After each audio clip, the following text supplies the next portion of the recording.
RSS ಕಾರ್ಯಚಟುವಟಿಕೆಗಳನ್ನ ಸರ್ಕಾರಿ ಪ್ರದೇಶದಲ್ಲಿ ಜಾಗಗಳಲ್ಲಿ ನಿಷೇಧಿಸಬೇಕು ಅಂತ ಪ್ರಿಯಾಂಕಾ ಪತ್ರ ಬರೆದಿದ್ದಾರೆ. ಕಾರ್ಯದರ್ಶಿಗಳು ಕೂಡ ವಿಚಾರ ಹೋಗಿದೆ.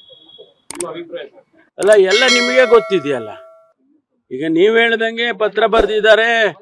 ಅದ್ರ ಬಗ್ಗೆ ಸರ್ಕಾರಿ ಜಾಗಗಳಲ್ಲಿ ಶಾಲೆಗಳು ಕಾಲೇಜುಗಳು ಈ ರೀತಿ ಸರ್ಕಾರಿ ಜಾಗದಲ್ಲಿ ಮಾಡಬಾರ್ದು ಅಂತ ಪತ್ರ ಬರೆದಿದ್ದಾರೆ ಅಂತೇಳಿ ನಾನು ಮಾಧ್ಯಮದಲ್ಲಿ ನೋಡಿದ್ದೇನೆ. ಅದನ್ನು ನಾನು ಗೊತ್ತಿಲ್ಲ, ಮುಖ್ಯಮಂತ್ರಿಗಳು ಚರ್ಚೆ ಮಾಡ್ತಾರಾ ಅಥವಾ ಅವರು ಏನೋ ಚೀಫ್ ಸೆಕ್ರೆಟರಿ ಅವರಿಗೆ ಇದ್ರ ಬಗ್ಗೆ ಕ್ರಮ ತಗೊಳ್ಳಿ ಅಂತನೋ ಏನೋ ಪರಿಶೀಲಿಸಿ ಅಂತನೋ ಏನೋ ಬರೆದಿದ್ದಾರೆ ಅಂತ ಕೇಳಿದ್ದೇನೆ. ಅಷ್ಟು ಬಿಟ್ಟರೆ ನನಗೆ ಬೇರೆ ಇನ್ನೇನು ವಿಚಾರಗಳ ಬಗ್ಗೆ ಪ್ರತಿಕ್ರಿಯೆ ಮಾಡಕ್ ಹೋಗಲ್ಲ. ಪೊಲೀಸರ ಅನುಮತಿ ಬೇಕು ಅಂತೆಲ್ಲ ಬರ್ದಿದ್ದಾರೆ ಸರ್, ಮೆನ್ಷನ್ ಮಾಡಿದ್ದಾರೆ. ಅದೆಲ್ಲ ನಮ್ಮ ಇಲಾಖೆಗೆ ಬಂದ್ರೆ ಅದನ್ನ ನಾವು ಪರಿಶೀಲನೆ ಮಾಡ್ತೀವಿ.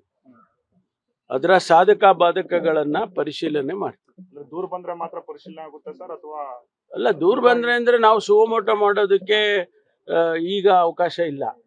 ಅದನ್ನ ಬಂದ ಮೇಲೆ ನೋಡೋಣ, ಪರಿಶೀಲನೆ ಮಾಡ್ತೀವಿ.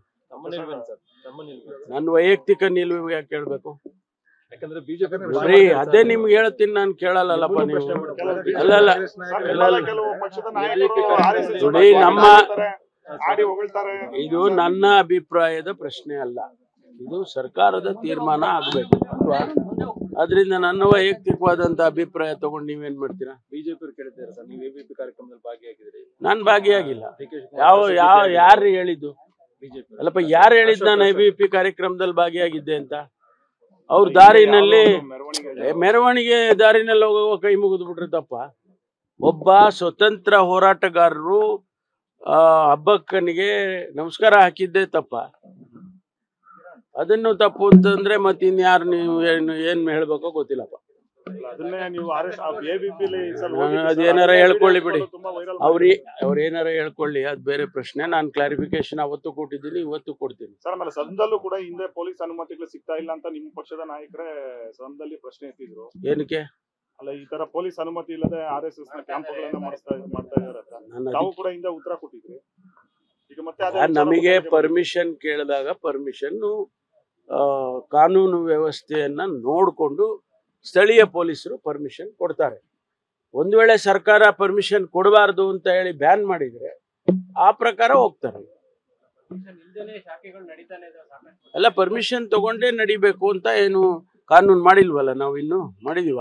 ಆಮೇಲೆ ಸರ್, ಸಾರ್ವಜನಿಕವಾಗಿ ದೊಣ್ಣೆ ಹಿಡ್ಕೊಂಡು ಓಡಾಡ್ತಕ್ಕಂಥದ್ದು ಕೂಡ ಒಂದು ರೀತಿ ಬೇರೆ ಅದೆಲ್ಲ ನಾವು ಅದನ್ನೇ ನಾನು ಹೇಳಿದ್ದು. ನಮಗೆ ಪತ್ರ ನಮ್ಮ ಇಲಾಖೆಗೆ ಅವರು ಫಾರ್ವರ್ಡ್ ಮಾಡಿ ಇದ್ರ ಬಗ್ಗೆ ನಿಮ್ಮ ಅಭಿಪ್ರಾಯ ಏನು ಅಂತ ಹೇಳಿ ಕೇಳಿದಾಗ ನಾವು ಇವೆಲ್ಲ ಹೇಳ್ತೀವಿ. ಶಿವಕುಮಾರ್ ಸರ್ ಒಂದು ಇಂಟರ್ವ್ಯೂ ಒಂದು ಮಾತು ಹೇಳಿದ್ದಾರೆ, ಅಧಿಕಾರ ಹಂಚಿಕೆ ಬದಲಾವಣೆ ವಿಚಾರಕ್ಕೆ ಶಾಸಕರ ಬಲಾಬಲ ಇಂಪಾರ್ಟೆಂಟ್ ಅಲ್ಲ, ಹೈಕಮಾಂಡ್ ಏನ್ ನಿರ್ಣಯ ತಗೊಳ್ಬೇಕು ಅದೇ ಇಂಪಾರ್ಟೆಂಟ್ ಅಂತ. ನೋಡಿ, ನಮ್ಮಲ್ಲಿ ಒಂದು ಕನ್ವೆನ್ಷನ್ ಇದೆ. ಸರ್ಕಾರ ಎಲೆಕ್ಟ್ ಆದ್ಮೇಲೆ, ಒಂದು ಪಕ್ಷ ಎಲೆಕ್ಟ್ ಆದ್ಮೇಲೆ ಸರ್ಕಾರವನ್ನ ಮಾಡುವಾಗ CLP ನಾಯಕರನ್ನ ಅಂದ್ರೆ ಮುಖ್ಯಮಂತ್ರಿಗಳನ್ನ ಆಯ್ಕೆ ಮಾಡುವಾಗ ಶಾಸಕರ ಅಭಿಪ್ರಾಯ ತಗೊಂಡು ಮಾಡಿ ಹೈಕಮಾಂಡ್ನವರು ಪ್ರಧಾನ ಕಾರ್ಯದರ್ಶಿಗಳನ್ನ ಅಥವಾ ಅಬ್ಸರ್ವರ್ಸ್ ಅಂತ ಕಳಿಸ್ತಾರೆ. ಅವರು ಶಾಸಕರ ಅಭಿಪ್ರಾಯವನ್ನ ತಗೊಂಡು ಹೈಕಮಾಂಡಿಗೆ ಮುಟ್ಟಿಸ್ತಾರೆ.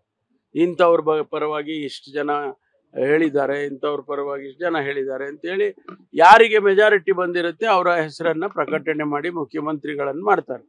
ಮಾನ್ಯ ಸಿದ್ದರಾಮಯ್ಯನವ್ರನ್ನ ಮಾಡಿದ್ದು ಮೊದಲನೇ ಬಾರಿ ಅದೇ ರೀತಿ, ಎರಡನೇ ಬಾರಿ ಮಾಡಿದ್ದು ಅದೇ ರೀತಿ, ಹಿಂದೆ SM ಕೃಷ್ಣ ಅವರನ್ನ ಮಾಡುವಾಗ್ಲ ಎಲ್ಲ ಅದೇ ರೀತಿ. ನಮ್ಮ ಪದ್ಧತಿ, ನಮ್ಮ ಪಕ್ಷದಲ್ಲಿ ಒಂದು ಪದ್ಧತಿ ಇದೆ. ಈಗಲೂ ಕೂಡ ಶಾಸಕರು ಅಭಿಪ್ರಾಯ ತಗೋಬೇಕು ಅನ್ನೋದು ಪದ್ಧತಿ. ಇಲ್ಲ, ನಾವು ಅಭಿಪ್ರಾಯ ಬೇಕಾಗಿಲ್ಲ ಅಂತ ಹೇಳಿ ಹೈಕಮಾಂಡ್ನವ್ರು ತೀರ್ಮಾನ ಮಾಡಿದ್ರೆ ಅದು ಅವ್ರಿಗೆ ಬಿಟ್ಟಿದ್ರು, ಅದು ಅವ್ರ ತೀರ್ಮಾನ. ಅದಕ್ಕೆ ಹೈಕಮಾಂಡ್ ಅಂತ ಹೇಳೋದು ಅವ್ರಿಗೆ. ಹೈಕಮಾಂಡ್ನವ್ರ ತೀರ್ಮಾನಕ್ಕೆ ಎಲ್ಲರೂ ಗೌರವ ಕೊಡ್ತಾರೆ. ಸರ್, ನೀವು ಮೊನ್ನೆ ಜಿಲ್ಲೆ ಒಂದರಲ್ಲಿ ಸರ್ ನಾನೇಕೆ CM ಆಗಬಾರ್ದು ಅಂತ ನೀವು ಒಂದು ಮಾತು ಮಾಡಿ ಏನೋ ಕ್ಯಾಶುವಲ್ ಆಗಿ ಹೇಳಿದ್ದೀನಪ್ಪ. ಅದೇನು ಎಲ್ಲರೂ ಆಗ್ಬೋದಲ್ಲ. ಎಷ್ಟು ಜನ ಆಕಾಂಕ್ಷಿಗಳಿದಾರ್ರಿ? ಬಹಳ ಜನ ಆಕಾಂಕ್ಷಿಗಳಿದ್ದಾರೆ. ಅದು ಹೈಕಮಾಂಡ್ ಯಾರಿಗೆ ತೀರ್ಮಾನ ಮಾಡುತ್ತೋ ಅವರಿಗೆ ನಾವೆಲ್ಲ ಜೈ ಅಂತೀವಿ ಅಷ್ಟೇ. ಜನ ಆಕಾಂಕ್ಷಿಗಳಿದ್ರು, ಸಿದ್ದರಾಮಯ್ಯ ಇಲ್ಲ DK ಶಿವಕುಮಾರ್, ಸಿದ್ದರಾಮಯ್ಯ ಚರ್ಚೆನೇ ಇದೆಯಲ್ಲ ಸರ್. ಅಲ್ಲ ಅವ್ರು ಫ್ರಂಟ್ ರನ್ನರ್ಸ್, ನೀವು ಸರ್ ನಾವು ಬೇರೆಯವರೆಲ್ಲ ಸೆಕೆಂಡ್ ಲೆವೆಲ್ಲು, ಥರ್ಡ್ ಲೆವೆಲ್ಲು ಹಂಗೆ.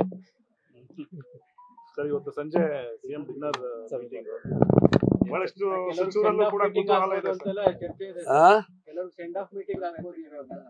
ಯಾವುದಕ್ಕೆ ಸೆಂಡ್ ಆಫ್? ಕೆಲವು ಸೆಂಡ್ ಆಫ್ ಮೀಟಿಂಗ್ ಆಗ್ಬೋದು ಇವಾಗ. 2.5 ವರ್ಷ ಆದ್ಮೇಲೆ ಯಾವುದಕ್ಕೆ ಸೆಂಡ್ ಆಫ್? ಕೈ ಬಿಡ್ತಾರೆ ಅಂತ ಕೆಲವರಿಗೆ ಕ್ಯಾಬಿನೆಟ್ ಕೈ ಬಿಡ್ತಾರೆ. ಹೌದಾ? ನೋಡ್ರಿ, ಮುಖ್ಯಮಂತ್ರಿಗಳು ಯಾವಾಗ್ಲೂ ಊಟಕ್ಕೆ ಕರೀತಾ ಇರ್ತಾರೆ. ಒಂದು 6 ತಿಂಗಳಿಗೊಂದ್ಸರಿ ಅಥವಾ 3 ತಿಂಗಳಿಗೊಂದ್ಸರಿ, ಕೆಲವು ಟೈಮ್ನಲ್ಲಿ ಸೆಷನ್ ಇರುವಾಗ ಕರೀತಾರೆ. ಅದು ಒಂದು ಸಂಪ್ರದಾಯದ ಥರ ಆಗಿದೆ ಅದು. ಕೆಲವು ಮಂತ್ರಿಗಳು ಕೂಡ ತಾವು ನೋಡಿದ್ದೀರ, ಮಂತ್ರಿಗಳು ಕೂಡ ಬ್ಯಾಂಕ್ವೆಟ್ ಹಾಲ್ನಲ್ಲಿ ಊಟ ಕೊಟ್ಟಿರೋದು ನೋಡಿಲ್ವಾ ನೀವು? ಕರೀತಾರೆ. ಅದೇ ರೀತಿ ಕರೆದಿರೋ, ಅದೇನು ದೊಡ್ಡ ವಿಚಾರ ಏನಲ್ಲ. ನನ್ನ ದೃಷ್ಟಿಯಲ್ಲಿ ಅದೇನು ದೊಡ್ಡ ವಿಚಾರ ಅಲ್ಲ. ಬಜೆಟ್ ಸಂದರ್ಭದಲ್ಲಿ, ಅಧಿವೇಶನ ಸಂದರ್ಭದಲ್ಲಿ ಕರೆಯೋದು ನೋಡಿದೀವಿ ಸರ್. ಈಗ ಸಂದರ್ಭ ಈಗ ಬೇರೆ ಆಗಿದೆ. 2.5 ವರ್ಷ ಹತ್ರ ಆಗ್ತಿರೋದ್ರಿಂದ ಕರೆದಿರೋದ್ರಿಂದಲೇ ಇಷ್ಟು ಚರ್ಚೆ ಆಗ್ತಾ ಇರೋದು. ಅದಕ್ಕೂ ಸಂಬಂಧ ಇದೆ ಅಂತ ನನಗೇನು ಅನ್ಸಲ್ಲ. ಊಟ ಮಾಡೋದಕ್ಕೂ 2.5 ವರ್ಷ ಆಗೋದಕ್ಕೂ ಸಂಬಂಧ ಏನಿದೆ? ಕಲೆಕ್ಷನ್ ಮಾಡೋದಕ್ಕೆ ಸಭೆ ಮಾಡಿದ್ರು. ಯಾವುದು? ಬಿಹಾರ್ ಎಲೆಕ್ಷನ್ಗೆ ಕಲೆಕ್ಷನ್ಗೋಸ್ಕರ ಕರೆದಿದ್ದಾರೆ ಮುಖ್ಯಮಂತ್ರಿಗಳು. ಅಲ್ಲಿ ಕೂತ್ಕೊಂಡು ಅಂಗಡಿ ಇಡ್ತಾರ? ಅವ್ರು ಏನ್ರಿ, ಅವ್ರು ಏನ್ ಬೇಕಾದ್ರೂ ಮಾತಾಡ್ತಾರೆ. ಬಿಜೆಪಿ ಅವ್ರಿಗೇನು ಹಿಂಗೆ ಮಾತಾಡ್ಬೇಕು ಹಂಗೆ ಮಾತಾಡ್ಬೇಕು ಅಂತ ಏನಿಲ್ಲ. ಏನ್ ಬೇಕಾದ್ರೂ ಮಾತಾಡ್ತಾರೆ. ವಿರೋಧ ಪಕ್ಷದಲ್ಲಿ ಇದ್ಕೊಂಡು ಏನ್ ಬೇಕಾದ್ರೂ ಮಾತಾಡ್ತಾರೆ. ಈಗ ಗ್ಯಾರಂಟಿ ಬಗ್ಗೆ ಆರ್ ವಿ ದೇಶಪಾಂಡೆ ಅವರು ಟೀಕೆ ಮಾಡಿದರೆ, ಅಭಿವೃದ್ಧಿ ಆಗ್ತಾ ಇಲ್ಲ, ಇದು ನಾನು ಮುಖ್ಯಮಂತ್ರಿ ಆಗಿದ್ರೆ ಗ್ಯಾರಂಟಿನೇ ಕೊಡ್ತಿರ್ಲಿಲ್ಲ, ಅಭಿವೃದ್ಧಿ ಆಗ್ತಿಲ್ಲ. ಸರಿ, ಅವ್ರು ಆದಾಗ ಕೊಡ್ತಾ ಇರ್ಲಿ, ಅವ್ರಾದಾಗ ನಿಲ್ಲಿಸ್ಲಿ. ಅಭಿವೃದ್ಧಿ ನಾನು ಕುಂಠಿತ ಆಗಿದೆ. ಎಲ್ಲಿದೆಪ್ಪ? ನಿಮಗೆ ಕಾಣಿಸ್ತಾ ಇದೆಯಲ್ವಾ? ಸಾಕಷ್ಟು ಕೆಲಸಗಳು ಪ್ರತಿ ಜಿಲ್ಲೆನಲ್ಲೂ ನಾವುಗಳು ಹೋದಾಗ 100 ಕೋಟಿ 1000 ಕೋಟಿ ರೂಪಾಯಿ ಕೆಲಸಗಳನ್ನ ಮುಖ್ಯಮಂತ್ರಿಗಳು ಇಲ್ಲ ಉದ್ಘಾಟನೆ ಮಾಡ್ತಾ ಇದ್ದಾರೆ, ಇಲ್ಲ ಅಡಿಗಲ್ ಹಾಕ್ತಾ ಇದ್ದಾರೆ. ನಮ್ಮ ಜಿಲ್ಲೆಗೆನೆ 3 ಬಾರಿ ಬಂದಿದ್ದಾರೆ.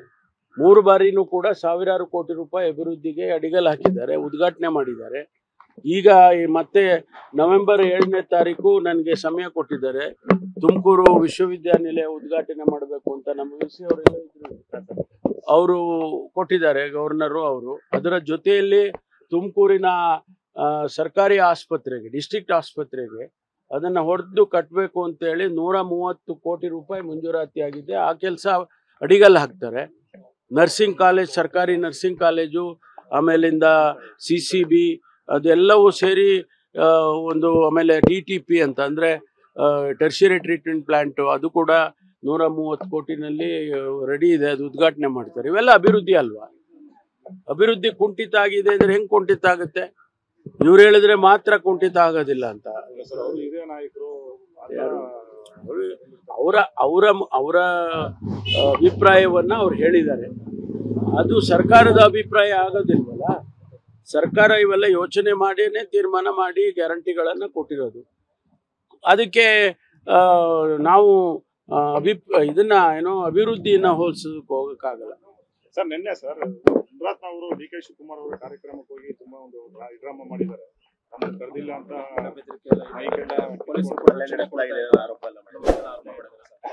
ನೀವು ಹೇಳ್ದಂಗೆ ಅದು ಹೈಡ್ರಾಮಾ. ನೀವು ಹೇಳ್ತಾ ಇದ್ದೀರಾ ಹೈಡ್ರಾಮಾ ಅಂತ, ನಾವೇನಿಲ್ಲ. Thank you. ಲೇಟೆಸ್ಟ್ ಹಾಗೂ ಇಂಟ್ರೆಸ್ಟಿಂಗ್ ಸುದ್ದಿಗಳಿಗಾಗಿ ಬಾಸ್ ಟಿವಿ ಕನ್ನಡ ಚಾನೆಲ್ನ ಸಬ್ಸ್ಕ್ರೈಬ್ ಮಾಡಿ. ಹಾಗೆಯೇ ಬೆಲ್ ಐಕಾನ್ ಪ್ರೆಸ್ ಮಾಡಿ. ಇದರ ಜೊತೆಗೆ ಫೇಸ್ಬುಕ್, ಇನ್ಸ್ಟಾಗ್ರಾಮ್, ಎಕ್ಸ್ ನಲ್ಲೂ ಮಿಸ್ ಮಾಡದೆ ಫಾಲೋ ಮಾಡಿ.